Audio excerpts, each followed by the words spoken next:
Hi friends, ముందుగా study బ్రహ్మ YouTube ఛానల్కు స్వాగతం. ఫ్రెండ్స్, ఈరోజటి వీడియోలో నేషనల్ గేమ్స్ జాతీయ క్రీడలకు సంబంధించి ముఖ్యమైన సమాచారాన్ని ఈ వీడియోలో తెలుసుకోవడం జరుగుతుంది. ఈ నేషనల్ గేమ్స్ ఎన్నవ నేషనల్ గేమ్స్ జరుగుతున్నాయి, ఎక్కడ జరుగుతున్నాయి, వీటి యొక్క మస్కట్ ఏంది, నినాదం ఏంది, ఇలా ముఖ్యమైన సమాచారాన్ని ఈ వీడియోలో తెలుసుకోవడం జరుగుతుంది. అలాగే ఈ నేషనల్ గేమ్స్కు సంబంధించి పథకాల స్థానాలు ఎలా ఉన్నాయి, అలాగే ఆంధ్రప్రదేశ్ మరియు తెలంగాణ రాష్ట్రాలకు ఏ స్థానం వచ్చింది, ఎన్ని పథకాలు సాధించాయి, అలాగే ఈ నేషనల్ గేమ్స్ ఉత్తరాఖండ్ రాష్ట్రంలో జరుగుతున్నాయి కాబట్టి ఉత్తరాఖండ్ రాష్ట్రానికి సంబంధించి ముఖ్యమైన కొన్ని సమాచారాల గురించి కూడా ఈ వీడియోలో తెలుసుకోవడం జరుగుతుంది. ఫ్రెండ్స్, ఇప్పటి వరకు మన స్టడీ బ్రహ్మ యూట్యూబ్ ఛానల్ను సబ్స్క్రైబ్ చేసుకోకుండా చూస్తున్న వారు ఉంటే సబ్స్క్రైబ్ చేసుకొని చూడండి. అలాగే టెలిగ్రామ్ గ్రూప్లో కూడా జాయిన్ అయినట్లయితే నేను పెట్టే ఎలాంటి ఇన్ఫర్మేషన్ మిస్ అవ్వకుండా ఉండటానికి అవకాశంగా ఉంటుంది. ఫ్రెండ్స్, ఈ వీడియోస్ నచ్చితే కనుక ఒక లైక్ కొట్టి ఎంకరేజ్ చేయండి. మీరు లైక్ కొట్టి ఎంకరేజ్ చేస్తే ఇలాంటి వీడియోస్ మున్ముందు మీ ముందుకు తీసుకురావడానికి ఎంకరేజ్గా ఉంటుంది. అలాగే ఈ వీడియోస్ ఇంకొంతమందికి రీచ్ అయ్యే అవకాశం కూడా ఉంటుంది కాబట్టి ఖచ్చితంగా లైక్ కొట్టి ఎంకరేజ్ చేస్తారని ఆశిస్తున్నాను. ఫ్రెండ్స్, ఇప్పుడు వీడియోలోకి వెళ్దాం. National games. ఈ నేషనల్ గేమ్స్ 38వ నేషనల్ గేమ్స్ జరుగుతున్నాయి. ఫ్రెండ్స్, ఇవి ఉత్తరాఖండ్ రాష్ట్రంలో జరుగుతున్నాయి. ఈ నేషనల్ గేమ్స్ 2025 జనవరి 28 నుంచి ఫిబ్రవరి 14 తారీఖు వరకు ఈ నేషనల్ గేమ్స్ ఉత్తరాఖండ్ రాష్ట్రంలో జరిగాయి. ఈ నేషనల్ గేమ్స్కు సంబంధించి మస్కట్, వీటి యొక్క గుర్తు చూసినట్లయితే మౌలి అనే గుర్తు ఈ నేషనల్ గేమ్స్ యొక్క మస్కట్. దీని యొక్క నినాదం చూసినట్లయితే సంకల్పం నుండి అత్యున్నత స్థాయికి అనే నినాదంతో ఈ నేషనల్ గేమ్స్ని స్టార్ట్ చేయడం జరిగింది. ఈ నేషనల్ గేమ్స్కు సంబంధించిన ఉత్తమమైన అథ్లెట్ గురించి చూస్తే శ్రీహరి నటరాజ్ అనే వ్యక్తి ఉత్తమమైన అథ్లెట్. ఈయన 10 పథకాలు సాధించాడు. ఇందులో 9 గోల్డ్ మెడల్, 1 సిల్వర్గా మనం గుర్తుంచుకోవచ్చు. ఈ నేషనల్ గేమ్స్కు సంబంధించిన ఉత్తమ మహిళా అథ్లెట్ గురించి చూస్తే ఈమె దీనిది అనే మహిళ. ఈమె 9 గోల్డ్ మెడల్స్ సాధించిందని మనం గుర్తుంచుకోవచ్చు. ఈ నేషనల్ని మొట్టమొదటిసారిగా 1924లో స్టార్ట్ చేయడం జరిగింది. లాహోర్ అనే ప్రాంతంలో స్టార్ట్ చేశారు. మొదటిసారిగా స్టార్ట్ చేసినప్పుడు ఈ నేషనల్ గేమ్స్ని ఇండియన్ ఒలింపిక్స్ గేమ్స్గా పేరుతో స్టార్ట్ చేయడం జరిగింది. ఇండియన్ ఒలింపిక్స్ గేమ్స్గా పిలుస్తుండేవారు. తర్వాత 1940 నుండి నేషనల్ గేమ్స్గా పిలవడం జరుగుతుంది. ఈ నేషనల్ గేమ్స్ 38వ నేషనల్ గేమ్స్ ఉత్తరాఖండ్ రాష్ట్రంలో జరుగుతున్నాయి.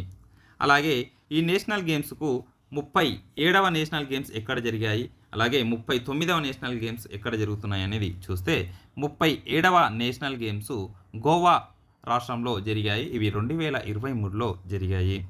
39వ నేషనల్ గేమ్స్ రాబోయే 39వ నేషనల్ గేమ్స్ మేఘాలయ రాష్ట్రంలో 2027లో జరగబోతున్నాయని మనం గుర్తుంచుకోవాలి.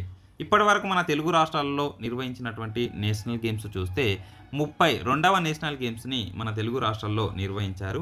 అవి హైదరాబాద్ మరియు వైజాగ్లలో నిర్వహించడం జరిగింది.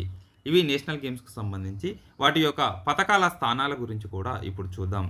పథకాల స్థానాలను చూసినట్లయితే మొదటి స్థానంలో సర్వీస్ జెట్, అంటే సాయుధ బలగాల జట్టు సర్వీస్ జట్టుగా మనం గుర్తుంచుకోవచ్చు. ఇది మొదటి స్థానంలో నిలిచింది. 2వ స్థానంలో మహారాష్ట్ర, 3వ స్థానంలో హర్యానా, 4వ స్థానంలో మధ్యప్రదేశ్ నిలవడం జరిగింది. ఇందులో పథకాల గురించి చూస్తే సర్వీస్ జట్టుకు వచ్చిన పథకాలు 68 గోల్డ్, అలాగే 26 సిల్వర్, 27 బ్రౌన్స్, మొత్తం 121 పథకాలు సాధించి మొదటి స్థానంలో సర్వీస్ జట్టు నిలవడం జరిగింది. అలాగే మహారాష్ట్రకు సంబంధించి 54 గోల్డ్, 71 సిల్వర్, 76 బ్రౌన్స్, మొత్తం 201 పథకాలతో సెకండ్ స్థానంలో నిలిచింది. ఇక్కడ డౌట్ రావచ్చు ఫ్రెండ్స్, 121 పథకాలు సాధించి మొదటి స్థానం, 201 పథకాలు సాధించి రెండవ స్థానం ఏంది అని డౌట్ రావచ్చు. ఇందులో ప్రాధాన్యంగా మనం చూసినట్లయితే గోల్డ్ మెడల్స్ని మనం ప్రామాణికంగా తీసుకుంటాం కాబట్టి సర్వీస్ జట్టుకు 68 గోల్డ్ మెడల్స్ వచ్చాయి కాబట్టి మొదటి స్థానంలో, అలాగే మహారాష్ట్రకు 54 గోల్డ్ మెడల్స్ వచ్చాయి కాబట్టి సెకండ్ స్థానంలో నిలవడం జరిగింది. హర్యానాకు సంబంధించి చూస్తే 48 గోల్డ్ మెడల్స్, అలాగే 47 సిల్వర్, 58 బ్రౌన్స్ కలిపి 153 పథకాలు సాధించి ఇది 3వ స్థానంలో నిలిచింది. మధ్యప్రదేశ్ రాష్ట్రానికి సంబంధించి 34 గోల్డ్ మెడల్స్, 26 సిల్వర్, అలాగే 22 బ్రౌన్స్ కలిపి మొత్తం 82 పథకాలు సాధించి 4వ స్థానంలో నిలవడం జరిగింది. ఇప్పుడు మన తెలుగు రాష్ట్రాలకు సంబంధించి పథకాలు చూసినట్లయితే ఏపీ ఆంధ్రప్రదేశ్ రాష్ట్రానికి సంబంధించి ఇది 18వ స్థానంలో నిలవడం జరిగింది. తెలంగాణ రాష్ట్రం 26వ స్థానంలో నిలిచింది. ఆంధ్రప్రదేశ్ పథకాలు చూస్తే ఇందులో 7 గోల్డ్ మెడల్స్, 11 సిల్వర్, 16 బ్రౌన్స్, మొత్తం 24 పథకాలు సాధించింది ఆంధ్రప్రదేశ్. ఇది 18వ స్థానంలో నిలిచింది. తెలంగాణ ప్రాంతంలో 3 గోల్డ్ మెడల్స్, అలాగే 3 సిల్వర్ మెడల్స్, అలాగే 12 బ్రౌన్స్ మెడల్స్ కలిపి 18 పథకాలు సాధించిన తెలంగాణ ప్రాంతం ఇది 26వ స్థానంలో నిలిచిందని మనం గుర్తుంచుకోవాలి. ఈ నేషనల్ గేమ్స్ అనేటివి ఉత్తరాఖండ్ రాష్ట్రంలో జరిగాయి కాబట్టి ఉత్తరాఖండ్ రాష్ట్రానికి సంబంధించి కొంత సమాచారాన్ని మనం చూసినట్లయితే యూసీసీని మొదటిసారి అమలు చేసిన రాష్ట్రం ఉత్తరాఖండ్. యూసీసీ అంటే యూనిఫామ్ సివిల్ కోడ్ అని మనం ఇందులో భాగంగా మనం గుర్తుంచుకోవచ్చు. ఫ్రెండ్స్, ఇప్పుడు చూస్తే మొట్టమొదటిసారిగా ఇండియాలో రచయితల గ్రామంగా పేరుగాంచింది ఉత్తరాఖండ్ రాష్ట్రం. ఈ ఉత్తరాఖండ్ రాష్ట్రానికి రాజధానులు చూసినట్లయితే 2 రాజధానులు ఉంటాయి. అందులో బరారీ సైన్ అనే రాజధాని, అలాగే డెహ్రాడూన్ అనే 2 రాజధానులు ఈ ఉత్తరాఖండ్ రాష్ట్రానికి ఉన్నాయి. ఉత్తరాఖండ్ రాష్ట్రం యొక్క అసెంబ్లీ స్థానాలు 70 స్థానాలు ఉన్నాయి. అలాగే లోక్సభ స్థానాలు 5 లోక్సభ స్థానాలు, రాజ్యసభ స్థానాలు 3 రాజ్యసభ స్థానాలు ఉన్నాయి.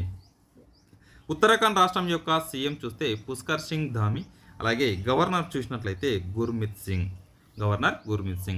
ఓకే ఫ్రెండ్స్, ఇలాంటి ముఖ్యమైన సమాచారాన్ని ఎప్పటికప్పుడు మన యూట్యూబ్ ఛానల్లో అందివ్వడం జరుగుతుంది కాబట్టి ఇప్పటి వరకు మన స్టడీ బ్రహ్మ యూట్యూబ్ ఛానల్ని కనుక ఎవరైనా సబ్స్క్రైబ్ చేసుకోకుండా చూస్తున్న వారు ఉంటే సబ్స్క్రైబ్ చేసుకొని చూడండి. అలాగే టెలిగ్రామ్ గ్రూప్లో కూడా జాయిన్ అయితే నేను ఎలాంటి ఇన్ఫర్మేషన్ ఉన్నా అందులో పోస్ట్ చేయడం జరుగుతుంది. ఫ్రెండ్స్, వీడియోస్ నచ్చితే కనుక ఒక లైక్ కొట్టి ఎంకరేజ్ చేయండి. మీరు లైక్ కొట్టి ఎంకరేజ్ చేస్తే ఇలాంటి వీడియోస్ మున్ముందు మీ ముందుకు తీసుకురావడానికి అవకాశంగా ఉంటుంది ఫ్రెండ్స్. ఓకే ఫ్రెండ్స్, మళ్ళీ నెక్స్ట్ వీడియోలో మళ్ళీ కలుద్దాం. Thank you.